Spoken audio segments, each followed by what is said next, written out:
Hello friend, मैं doctor Akhilesh Kumar Rai, exam target 24 doctor Akhilesh में मैं पुनः आपका एक बार स्वागत करता हूं। आज मैं भारतीय राष्ट्रीय कांग्रेस के पार्ट 2 में मैं 1885 से 1905 के युग, जो उदारवादी युग के नाम से इतिहास में जाना जाता है, उसके बारे में मैं वर्णन करने जा रहा हूं। इस युग में सिर्फ उदारवादी नेताओं का ही बोलबाला था, जिसमें प्रमुख Dadabhai Naoroji, WC Banerjee, SN Banerjee, Feroz Shah Mehta, Badruddin Tayyab, George Yule, Wedderburn और मालवीय जी थे। इन्हीं लोगों की प्रमुख भूमिकाएं थी। चूंकि इस समय में लाला लाजपत राय, बाल गंगाधर तिलक, बिपिन चंद्र पाल, अरविंद घोष आदि भी नेता थे, कांग्रेस के सदस्य थे, फिर भी उनका नहीं चलता था, क्योंकि लाल बाल पाल को उदारवादी नहीं उग्रवादी नेता कहा जाता था। अब आता है कि दूसरा अधिवेशन कब हुआ और किसकी अध्यक्षता में हुई। तो कांग्रेस का दूसरा अधिवेशन 1886, कांग्रेस का दूसरा अधिवेशन 1886 कलकत्ता में हुआ था, जिसका अध्यक्ष दादा भाई नौरोजी थे। कौन अध्यक्ष था? प्रश्न पूछता है कि द्वितीय अधिवेशन कहां हुआ, तो 1886 में कलकत्ता में हुआ, जिसके अध्यक्ष दादा भाई नौरोजी थे। उसके बाद कहता है कि इसमें दूसरे में कितने प्रतिनिधि भाग लिए थे, तो 434 प्रतिनिधि भाग लिए थे। अब बात आती है कि किस अधिवेशन में गवर्नर जनरल या वायसराय लॉर्ड डफरिन ने गार्डन पार्टी या उद्यान भोज दिया था कांग्रेस के सदस्यों को। तो दूसरे अधिवेशन में डफरिन ने गार्डन पार्टी और उद्यान भोज दिया था कांग्रेस के नेताओं को व्यक्तिगत तौर पे। अब आता है कि तीसरा सम्मेलन तो 1887 में मद्रास में हुआ था।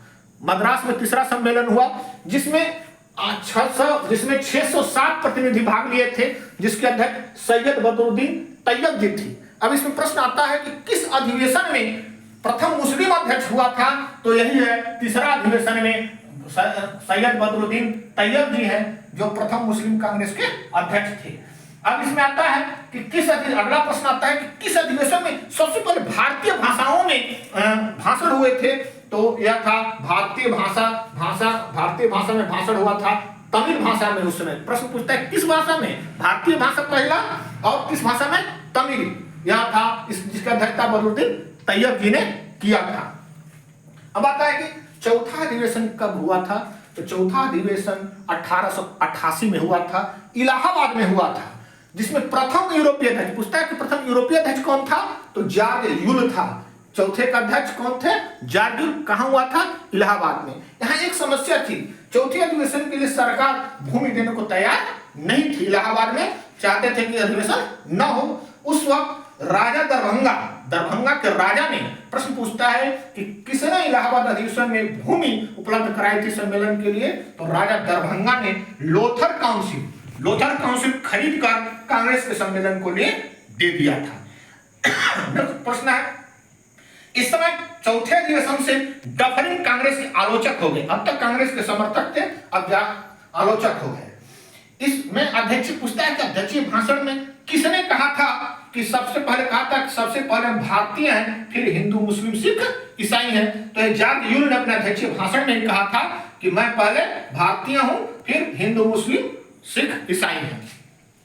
इसी चौथे अधिवेशन में लाला लाजपत राय ने पहली बार भाग लिया था। पूछता है प्रश्न, लाला लाजपत राय कांग्रेस में कब भाग लिए थे, तो चौथे अधिवेशन में 1888 में इलाहाबाद में लिए थे।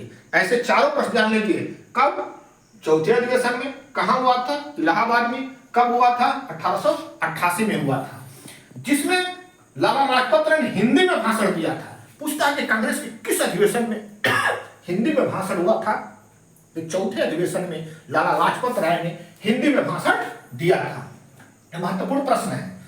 अब अगला आता है कि इसी में निर्णय किया गया, कहा लाला लाजपत राय ने कि भारत में प्रचार प्रसार कर रहे हैं फालतू है, इसमें कोई मतलब नहीं है, हमें ब्रिटेन में प्रचार प्रसार करना चाहिए।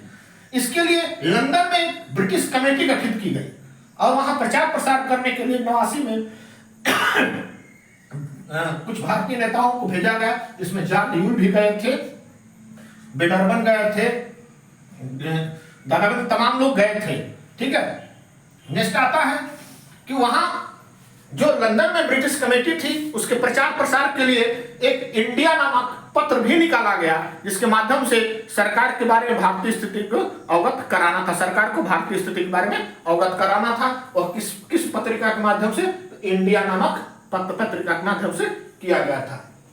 बताया पांचवा अधिवेशन कब हुआ? तो पांचवा अधिवेशन 1889 बंबई में हुआ था, जिसकी अध्यक्षता विलियम बेडरमन ने किया था। जिसकी अध्यक्षता विलियम बेडरमन ने किया था।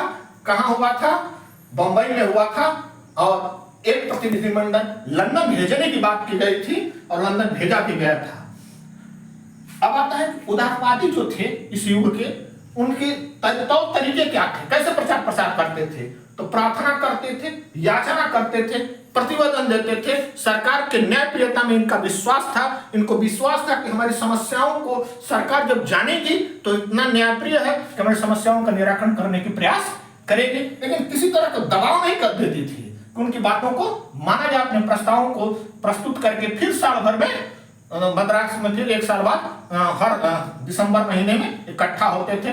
इसीलिए कोई दबाव है, कोई धरना प्रदर्शन नहीं था। इसलिए उग्रवादी नेता लाल बाल इस युग को राजनीतिक भिक्षावृत्ति का युग कहा कि याचना, जो उग्रवादी नेता थे उनका मानना था कि याचना प्रार्थना से कुछ होने वाला नहीं है। हमारी समस्याओं को सुनने को कोई समय नहीं सरकार के पास।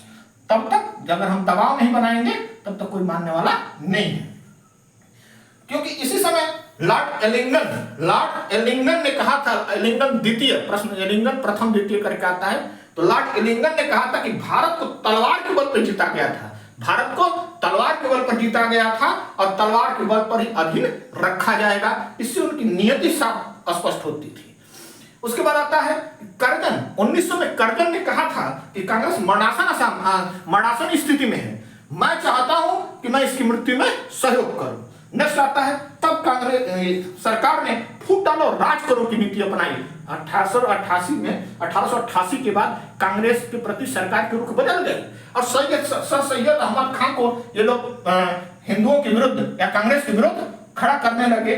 और सैयद अहमद खान ने कहा था उस समय कि हिंदू और मुस्लिम एक कौम ही, अलग अलग कौम ही नहीं बल्कि एक बुनियादी कौम है। और उन्होंने 1888 में एंग्लो मुस्लिम डिफेंस एसोसिएशन की स्थापना की। एंग्लो मुस्लिम डिफेंस एसोसिएशन की स्थापना की।